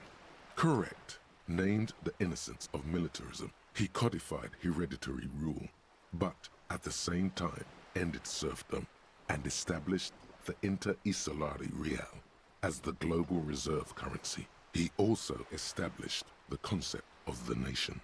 So, a mixed bag. Franco Negro attempted to solve the rising tensions between the aristocracy and bourgeoisie by building a unified society in which every man has a place and a mission, but at the same time may rise to nobility provided on the strength of his virtue. The structure of a society is very often intended to produce stability and to give even the lower classes hope, vain though it may be, because without hope the lower classes turn to other means to improve their lot. This is regardless of whether or not anything else is correct or fair in any meaningful way. Question 3. Who was the false innocence? Uh-oh. Got it under control. No problem. Solid on this one. It's widespread historical information. You're going to be helpful this time? I could use a hint. Yes, there exists a group called the Founding Party, known as the Holy Party, during the time of the Pericarnasian. This, the world's oldest international organization, spends its time in search of either the re-emergence of the innocents or new members. There seems to be a mix-up with the sources. It's not my fault. Kedra? Incorrect. Kedra is a large nation in the mid-northern area of the Mawindi Isola, north of the Occident, between the Ilmarin mountain range and the Pacific Mare Interregnum. Care to try again? That's actually already been referenced twice. When we looked at the diagram of the radio stations for the game company, we thought they looked like Kedron mosaic tiles and said they were very Pisantic. Also, the smoker on the balcony, according to the Sunday Friend, is from Kedra. Stepan the Despicable? Incorrect. Stepan the Despicable, regent of Kedra, was a ruler who conquered the known world during the Kedriatic conquest, instead of the despotic Erno Pasternak. Would you try again? Okay, Erno Pasternak. Correct. There have been a number of counter or false innocences, some assumed to have innocentic qualities, some who just thought so themselves. Occasionally, they have the support of a faction inside the ecclesiastic organization, and accusations of foul play have arisen. The most famous and important of these was Ernau Pasternak. He was into torture, despotism, hymns, cannons, and world conquest, but got defeated and humiliated by Stepan the Despicable of Kedra. So it is known that he was a false innocence, perhaps retroactively when seeing what a jerk he was, but the person who defeated and humiliated him is still despicable, at least formally. Final stretch. You've come so far and learned so much. This is the most important one. Question 4. Who was the greatest innocence? The most important of them all. The most precious to humankind. I've got it, honest. Okay, are you sure this time? I'll bite. Hit me. Of course, this is my thing. The reason I exist in this world. The correct answer is Franco Negro. You're absolutely certain of this? 0 doubts. As you wish. Franco Negro. Incorrect. While Franco Negro built concrete churches and cathedrals, and while many people, especially the Mesk, consider him a father figure, due to his militarism and nationalism, João Paulo Salomão Lopes de Fuego argues differently. Another choice, perhaps? I mean, to be fair, this would have been a decent guess, given that the author is Mesk himself. Oh yes, militarism and nationalism. My bad. Yes, obviously. So, Erno Pasternak. Incorrect. He was a violent bastard, out to torture, maim, and kill whoever stood in his way. He was also a false innocence, disqualifying him from being the greatest and most important, and most precious to humankind. Would you like to try again? Okay, this is the correct answer, and finally, this is what we're here for. Dolores Day. Correct. The Mesk might see Franco Negro as the father of nations, but as of this century, there's been a great shift in attitude. Dolores Day has become widely regarded as the greatest innocence. A most radical change to the whole fabric of the world. Everything from inter-esolary travel to the connected world to 3 consecutive scientific revolutions can be traced back to her. Every decade that passes, she seems less human somehow, and more beautiful. Congratulations on finishing the test. The results and your subsequent grade have been calculated. You get Probably pretty bad. an F for failure. Ha ha ha. You would have done better if you just left Dolores Day for the end. Dial the Dolores Day down a bit. Damn you, you arrogant book. You are shouting at an inanimate object, like a real weirdo. No wonder you seem to have trouble with the right answers. Now, it's worth noting, as I said, Harry is obsessed with Dolores Day because he is conflating her with his ex, Dora. And Dolores Day also created the moral intern, which is, in turn, what gives the RCM their power through the coalition. Put the book away. Alright. And last one before we go to bed. From A to Zreek, A Guide to Cockatoos.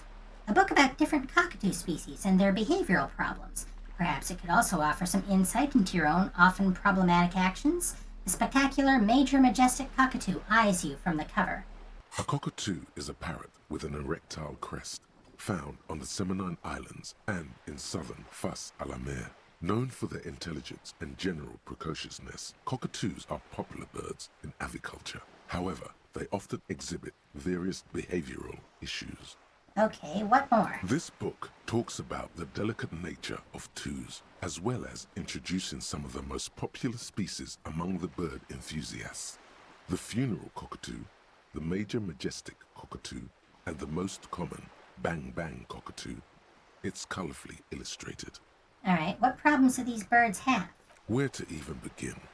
All cockatoos are known for their needy natures, requiring attention for at least 2 full hours a day.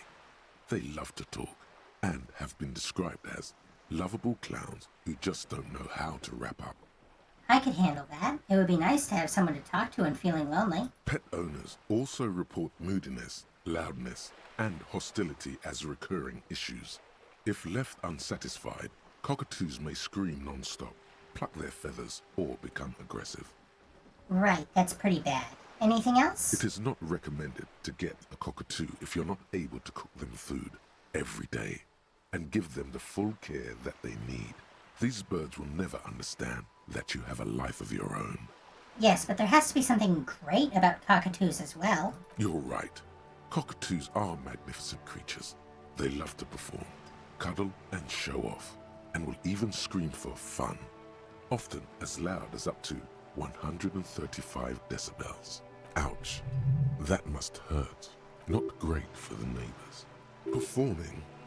Yes, birdie. I love how our different skills have opinions on things. Anyway, let's read about the funeral cockatoo. This is a yellow-tailed black cockatoo.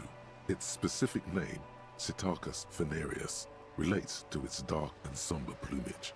This bird looks as if dressed for a funeral, 24/7. There is something indisputably ominous about it. Read about the major majestic cockatoo. Perhaps the most impressive of all the species, the endangered major majestic cockatoo, is often described as the most flamboyant bird in the jungle. Its pink-colored wings and flowing crest embellishing its proud and bumptious nature.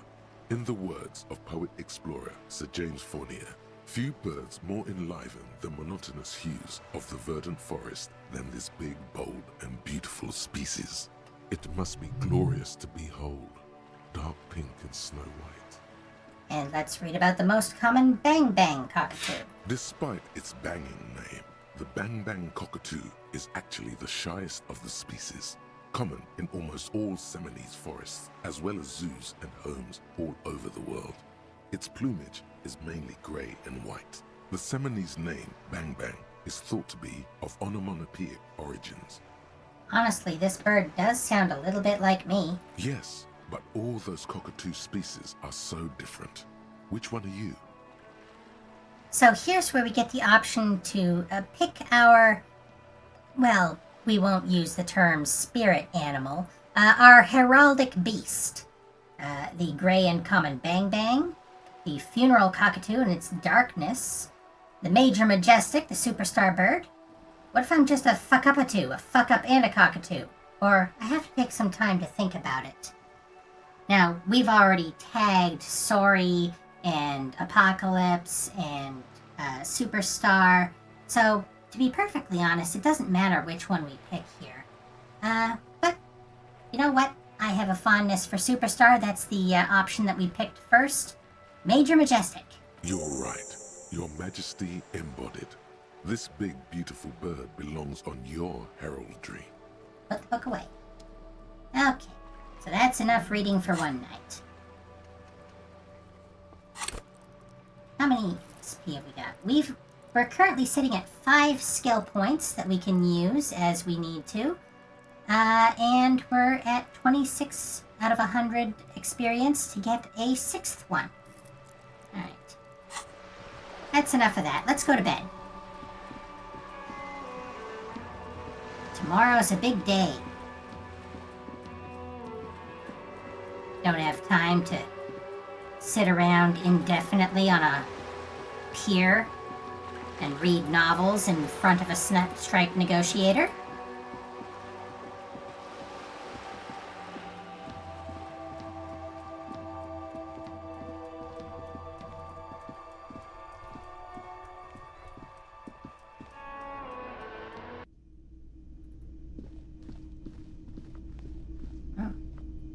These two are looking pretty dour. They don't really have anything to say, though.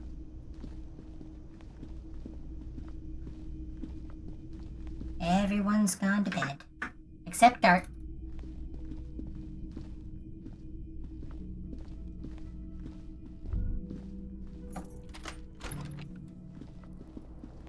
The bed is still cold from the broken window, and not too inviting. But it's yours. You've earned it. Alright, time for night number 2. Go to sleep. The bed is still cold from the wind blowing in from the broken window. The mattress creaks as you close your eyes and try your hardest to fall asleep. Here we are again, my broken bud. The waves are coming, carrying you away. But you can't go. No, you have to stay. Always half aware of yourself. This is a weird little visual glitch. Because the menu is a transparency over the rest of the environment, we can actually see into Kim's hotel room a little bit. Not sure where Kim is. You're not cooperating, brother man. Why? It's your disgusting body. Even through your sleep, you feel a vague discomfort suffusing it. Your belly and your sides are unpleasantly tender. You wish you could curl up into a fetal ball of safety. But you cannot, because of the pain. That pain in your right side is your enlarged liver, by the way. As for your kidneys, you've really been compounding the damage lately. But this suffering, it must have some kind of meaning. A story that will come out of it. Perhaps even a story that you will write yourself. So the options are, these are my just desserts. I will endure this pain with dignity. No, please, where is that blessed nothingness, that sweet oblivion? I'm an artist, and liver damage is my art. Or, I think I need medical attention. Well, we've already gotten medical attention, and not help. And I don't want to not exist. So, I'm an artist. Liver damage is my art. Oh yeah, baby. Frame your suffering as a masterpiece. Only one problem. No one's watching. It's boring, buddy. Boring as death. You're just stuck here, in the half-world. Could try looking at other people. Really looking. But why would you want to start doing that? I will. I'm looking at people all the time. I like them. Sure you do. They're all so friendly, aren't they? At least they're interesting. Each one has a process just like yours, running in the space between their ears, full of secrets. People are beautiful, statuesque, parodies and tragedies of themselves. A great democracy of creatures. What do you think you're doing right now?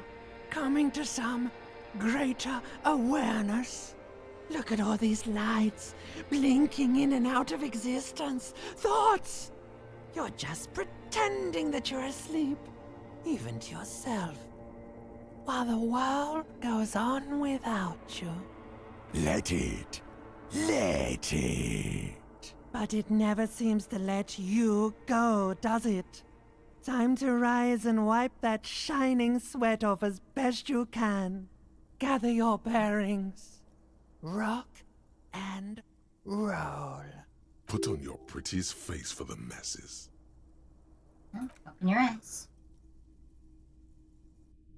And here we are, day 3. Wednesday. Waking up as always at 7:30 in the morning.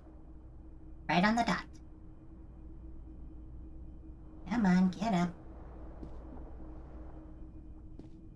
Now, there's a bunch of new things we can do today. Kim's downstairs, of course.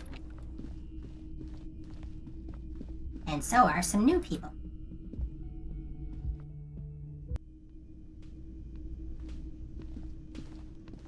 Morning, Kim. Hey, before I talk to these new people with the white rectangles on their backs, let's talk to you real quick. Yes? I want to talk about you. Me? Yes, you. I don't see how my life is pertinent to the investigation. Well, we'll work better together if we have more rapport. That's a fair point. All right, for the good of the investigation, what do you want to know? Tell me a secret about yourself. No. I like that he leans in and sort of gives a bit of a swagger.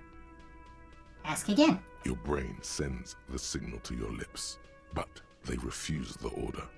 Something is paralyzing them. You're pretty sure it has something to do with the lieutenant's eyebrow. What's happening to me? Something the matter, detective? What's going on?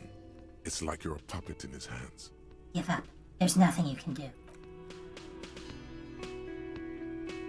The lieutenant relaxes his eyebrow, and you seem to regain control of yourself.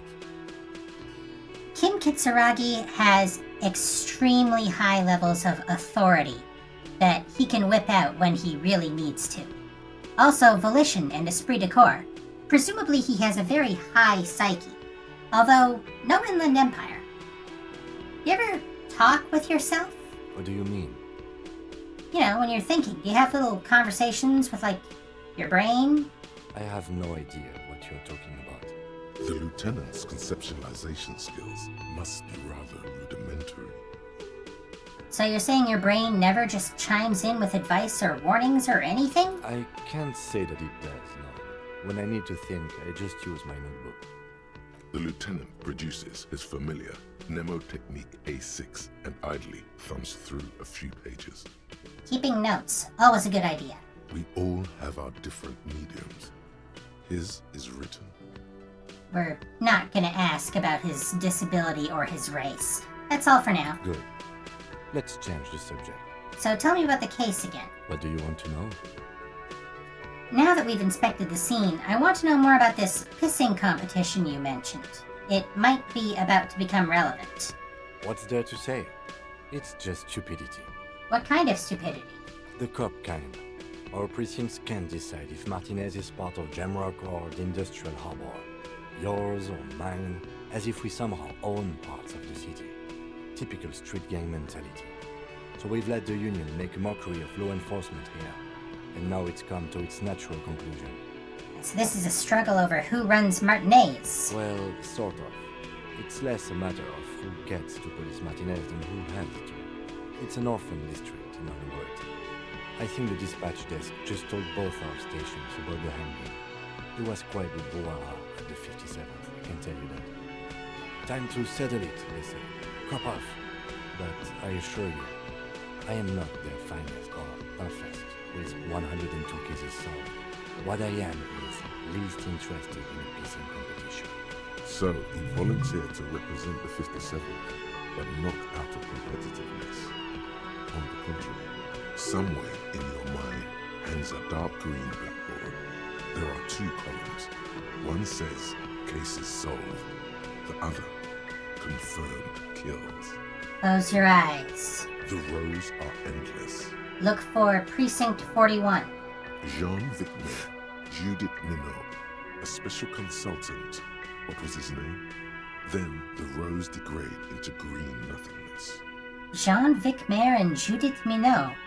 I wonder who they are and where they are. For some reason, I thought you had 104 solved cases. Well, technically. The official record keeper has been known to double-count murder-suicides. A common accounting gimmick used to inflate precinct stats. So you're still a good cop, right? I'm good enough for this case. I'm not here to compete. I came because I had to. My fellow officers, the sergeants in particular, would have made this scene into a circus. So you volunteered to spoil it? Yes. I'm an unrepentant spoilsport. The lieutenant appears pleased with this. What's special about Martinez? Martinez? Nothing. It's just a puddle at the end of some drain pipe. No one cares about this place. They care about sports. Most of our colleagues don't even know how to get here. North of the interchange doesn't exist. A tremble comes over you. Another after effect of ethanol poisoning, perhaps. Feels like leaves do when they rustle in the breeze, somewhere far away, below the turbine. The 41st and the 57th. The lieutenant was right. It's not about who gets what's north. It's about who doesn't. Martinez has been unpoliced for decades, and that's why the Hardy Boys feel that they're entitled to run things, lynch people, and not get arrested. And neither the 41st nor the 57th want it. The 41st, we already know, is extremely overworked to begin with. I wonder what this says about me, that I was sent by my station. He raises an eyebrow, thinking it best to let you make the next move. It's all part of the master plan, you see. So our options are, I am a highly experimental cop, but if I am right, this is outre, even by my standards. I was sent to teach you a lesson in style. There can only be one conclusion. I am the finest, a case-solving machine sent to outperform you in any way imaginable. I must be an augury, an apocalyptic omen sent by my people. Can you guess my message? Don't be scared, but I think I might have supernatural abilities. I probably have an unbelievable kill count. We know what our kill count is, and it's not unbelievable. Or, I'm gonna leave why I was sent unspecified. I mean, canonically we do have supernatural abilities. He opens one hand and looks at it. A moment passes. Which school do you subscribe to? Mambo or Jambo? I love Kim. So our options are Mambo, I have a vivid interior, I see and feel things. Or Jambo, I get these strange shivers from being hungover, just before a chill whisked down my back. Hangovers do give officers superpowers.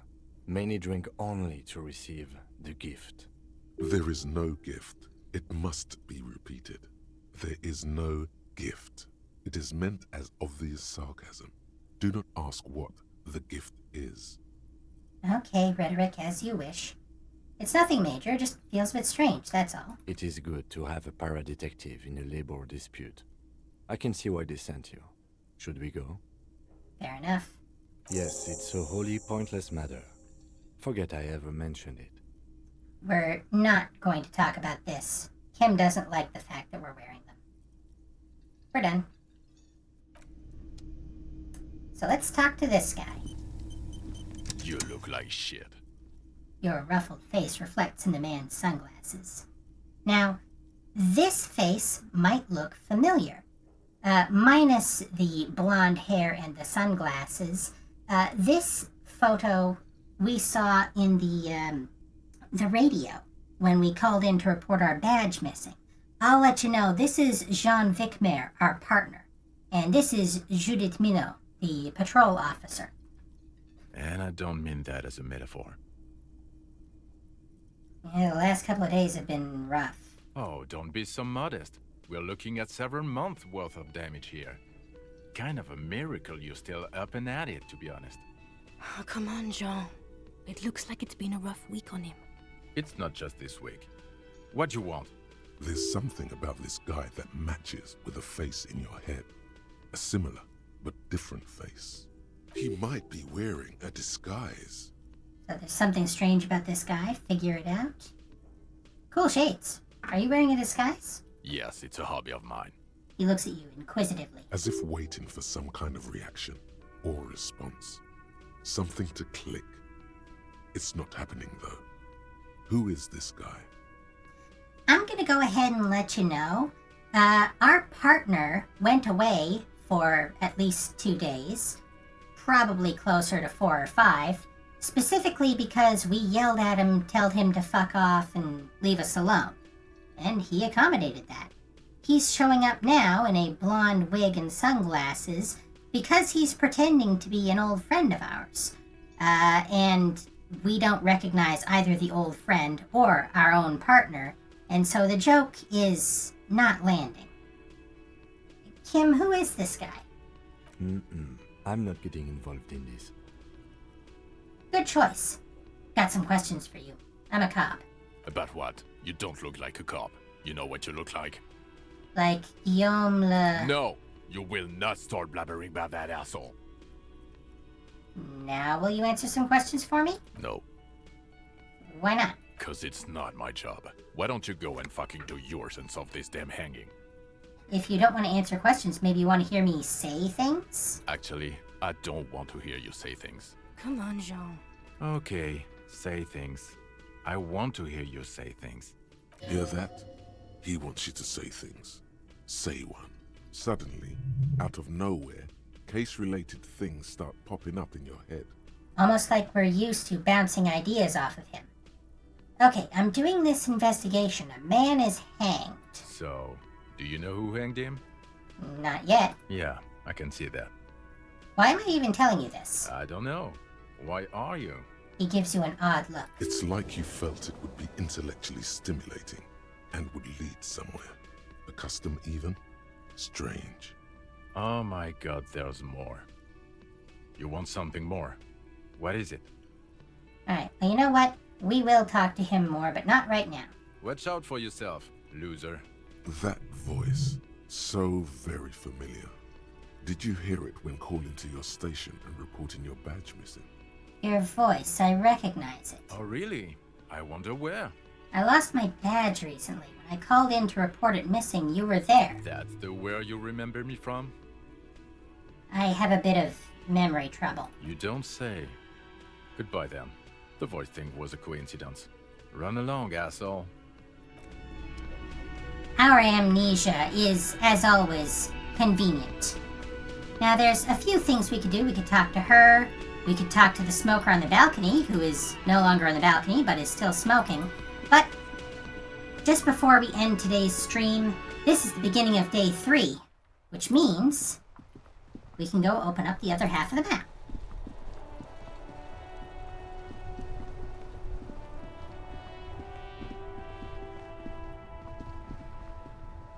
And on the other half of the map, there's a lot of stuff that we can deal with. Hi guys, good work. But there is one thing in particular that I want to get immediately. From this control panel, loose wires dangle from the now vacant holes. In the middle is a lever. Beneath it, a small metal plaque. Pull the lever up. You grab the handle and pull the lever up. As soon as the metal connects against the contact pins, you hear a loud clunk. Then, the water lock starts moving.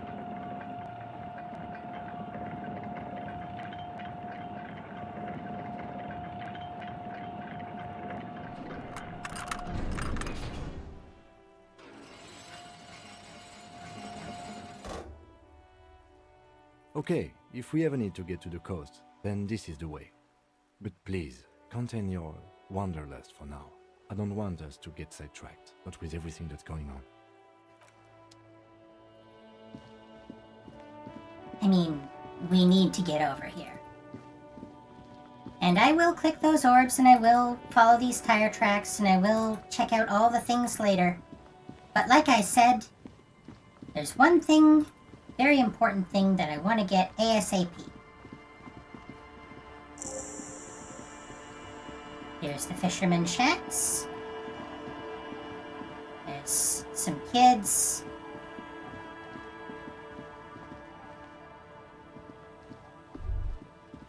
Oh. A little black swallow circles above you. You hear it chirrup. The water runs from the west. The source is upstream. A broken pipe? Indeed, there's a broken pipe. But, more importantly, there's this guy. Now, you may remember the blackboard. This is a pretty major spoiler, but I'm spoiled everything else. I'm going to go ahead and tell you. There was Jean Vicmer, Judith Minot, and a special consultant of some sort. Well, here he is here. And Mikhail noticed the windows, especially with how there are no windows on the south side. This was to deal with. A blond man stands next to his son, pointing to the weather-worn ruins. He sees you approaching and smiles. You officers, come to investigate the historic subtext of West Martinez? I'm Tran Heilostam. You must be Kim Kitsuragi, right? I was just telling my son about this building. Not a lot of people realize the historic significance here. Very rich in hypertext. He's introducing himself to Kim Kitsuragi. Not to us. Nice to meet you. Hold on. Hypertext? Yes, hypertext. Young Carp and the collection of cultural hyperlinks. What was that about the windows before? Oh yes, so Mikhail. They had to deal with monitor glare, especially in the summer. They still had vector monitors back then. That was 49 years ago. So they didn't have windows on the south wall. You and Kim know each other? No, I can't say that we've met before, but I've heard of Kim, of course. Mikhail, say hi to the officers. He rests his hand on the boy's shoulder. The child stays hidden behind the hem of his father's coat, clutching to his Verm-themed coloring book. Mikhail's a little tired today. We spent all night trying to run Orbis on his radio computer. Have you heard of it? It's a programming language used in Grad. Quite tricky, but he wanted to play this Grad-made adventure program. We've been getting really into verbs lately. The man speaks in the artificial cadence of a professor, or someone who's been on too many radio shows. He's a professional know-it-all. But I assume you're not here for giant worms when there are so many real things to see. Just as I was telling Mikhail before, this is where the Coalition landed in '08. We could be standing on what is the most interesting landmark in Revachol West. He points to the building again. Wow, get a load of this guy. He really enjoys his trivia. The Orbis programming language was named after its inventor, Victor Orbis, a cybernetician from Grad. They run Vox in the Occidental countries. These words are borrowed from real-world programming things. Specifically, Vox Orbis is an audio format. What's so fascinating about an empty old building? Aha! But it's not just any empty old building. He raises his hand to his eyes, springtime sun warming his handsome face. All four of you turn to admire the mural before you. What not a lot of people know is, this used to be the R&D department of Felt Electrical. And Felt, which now sells ink cartridges mostly, was once a top dog in the turn-of-the-century cybernetics boom. Look at the building looming over you. It looks old and weathered, with seagulls picking apart its stone and metal carcass. Bushy undergrowth has taken hold of the collapsed rooftop. Some kind of bird has set up a nest on a broken windowsill. I don't think I've ever heard of this Feld Electrical. That's not surprising. Only a vestigial ink cartridge and ferrotape manufacturer remains. He adjusts his suit jacket. They started out as a midway electronics outfit in Königstein 2 centuries ago. After an aggressive move to Revachol, Feld became a global player in the emerging personal electronics market of the pre-revolutionary era. Still, Tricentennial was beating them in business machines. But Feld had an ace up their sleeve, or should I say they were developing an ace up their sleeve? I'm mixing my metaphors here. What was that ace? It was here in Martinez, possibly in this very building, that they developed prototypes for a tape computer. A tape computer? Mm-hmm. An elegant folding mechanism of rollers and ferrotape ribbons, portable enough to be a take-it-home solution. Revolutionizing business machines, possibly even bring them to the average consumer, which is a feat of engineering even today's giants, Rehm, ICN and ZAM, haven't achieved yet. We've seen a radio computer. It didn't look especially portable. He grins, admiring the sentence he just produced. Likes to hear himself talk. What happened? Indeed. What? The revolution! The boy wipes his nose on his sleeve. Unfortunately, their moonshot project never made it to the market. Feld's move to Revachol backfired. The revolutionary government liquefied their assets and expropriated those very advanced prototypes. Possibly from this very building, or one of the adjacent ruins. He pauses, pointing to the other building, then continues. All of this was built by Feld, even the boardwalk. Wild Pines built Martinez proper as a resort for their middle management. Feld built this side of town for R&D. You're saying that Feld Electrical built this boardwalk? Look under your feet. Yes, they even built a pleasure wheel, but that got destroyed in the war. A pleasure wheel? The lieutenant looks wistfully at the horizon, as if picturing gondolas rising to the sky. They mean a Ferris wheel. Yes, to lure in their star engineers. This part of Martinez was nothing but reeds before Feld arrived. They had to make the prospect of living here attractive. It was supposed to become a global center for innovation in cybernetics. But history had other plans. What happened to the engineers, the company people? Oh, I'm afraid it didn't end well for the boys.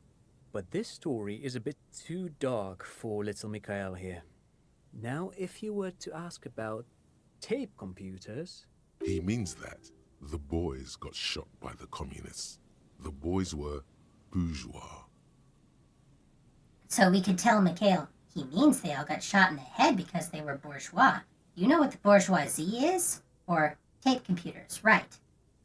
Now, don't get me wrong, I want the points for communism, but I don't think we're going to traumatize Trant's little boy. Tape computers, right. Tape computers? He nods, wind tousling his suit jacket. What did the revolutionaries do with these advanced tape computers? They used them for military communications, but He said- also to write and send out press releases. The most notorious example being Le Decret de Mars. His son is idly chewing on the corner of his Verne-themed coloring book. What was the Decret de Mars? What's the Mars Decree? I mean the radio transmission sent out to news agencies and world governments by the newly created Commune of Revachol on the 7th of March in the year 02. Declaration of their independence. A short-lived legislative foundation for a short-lived utopia. It's a beautiful piece of text, actually. A singer-songwriter I know, Charette, called it a love poem to Revachol on her political concept album, Bon Baiser dans le Lind. You should read it. Every local library in Revachol stocks a copy of the decree. I tried to get Mikhail to memorize it. Tried to. Someone was much too interested in worms to be paying any attention. The kid takes a peek at the green and silver worm on the cover of the book, already forgetting about this part of the discussion. How did those tape computers work? Did they work like radio computers? Actually, no one knows. No one even knows what a computer made entirely of tape would look like. But word has it, they were very elegant, exquisite, alien-looking turn-of-the-century hardware. He raises his finger, remembering something. Buckle up. 10 years ago, I did a little freelancing, I guess you could say. I was a special consultant for an exhibition at the Wompty Dumpty Dum Center in There it Villeport, is. Oranje. It raised the same questions, and we had lengthy discussions with Paul Ockerman, who was head curator at the time. This was before the twins Keith and Guy Hughes joined the team, trying to... Wait, did he just say Wompty Dumpty Dom Center? What the hell is a Wompty Dumpty Dom Center? And who the hell are Keith and Guy Juiced? This is the problem with people who know a lot. They tend to assume you know at least a little bit of what they're talking about. Okay, the Wompty Dumpty Dom Center? Paul Ockerman, Keith and Guy Juiced? What are you talking about? The Wompty Dumpty Dum Center for Contemporary Art.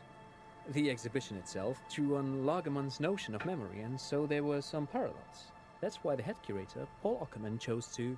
Come on, there's no place called the Wompty Dumpty Dom Center of the Arts. Actually, I think there is. No, it's too much. He's joking. In fact, I'm not. There The it Wompty is. Dumpty Dom Center is a place you can visit if you're ever in Vredefort and are ever in the market for an exhibition space / contemporary art research center. He clears his throat. We're going to continue this conversation in a second, but... Wompty Dumpty Dom Center. This is what I wanted. Temporary research bonus, -1 to suggestion, outsider. It's Wednesday evening and something heinously exciting is underway. People have gathered beneath the billowing roof of an oddly shaped trophy building, sipping wine and exchanging opinions. 29-year-old wonder twins, Keith and Guy Juiced, are the stars of the show, with their bomber jackets and white sneakers, head curators of this art exhibition. It's the Wompty Dumpty Dommiest event of the year, and all the cool kids have RSVP'd. Where are you if you're not there? Unlock a slot, please. And internalize. We want this one. Fortunately, it only takes 42 minutes. Anyway, you were saying? But perhaps I should return to the tape computers. As I was saying, the device itself was very elegant, fragile even. One could write directly on the tape using a special chemical solution. The machine would then analyze the handwriting, perform operations, and project output onto a white screen. It was a beautiful, delicate thing. Made of black film and folding tape structures. The RCM should get some of those. Even one would be very useful. Though I understand the socio-economic causes of the revolution, it pains me to imagine the revolutionaries setting fire to the precious device. So they did. The Feld playback experiment vanished into the fires of 07. The Feld playback experiment? Yes, the official name of the prototype. Some sources report it as the Feld playback experience, but those are incorrect. Why did the revolutionaries destroy it? Who knows? Maybe it was an accident, or maybe they didn't want the technology to end up in the wrong hands. Either way, they're all gone now. All 3 versions of the prototype. Nothing but debris and ashes remain inside that building. He takes a step back. The boardwalk creaks mournfully in the wind. I wanted to ask something else. But of course. What else? He smiles and ruffles his kid's head. Great. Thank you for all the interesting information. Leave. No, thanks to you for having me and little Mikael here to pick your brain. A very interesting conversation indeed. Pick your brain? If anything, this was rather one-sided. He did the talking. Whatever. Now, it's unclear, perhaps even to Studio Zom, exactly what the relevance or meaning of this is.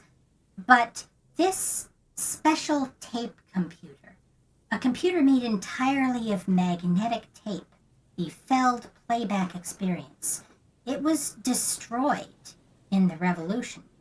And yet...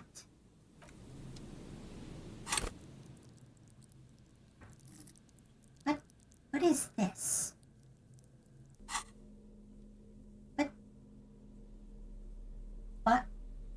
Why is this like this?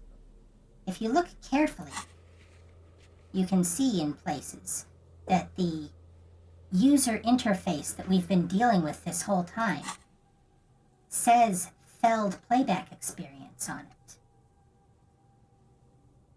Harry's mind is the Feld device. Strange. Maybe it wasn't as destroyed as he thought. Well, anyway, that's something to contemplate over the next week. I'll see you in 7 days, and we'll explore this side of the map. But for now, thank you, and good night.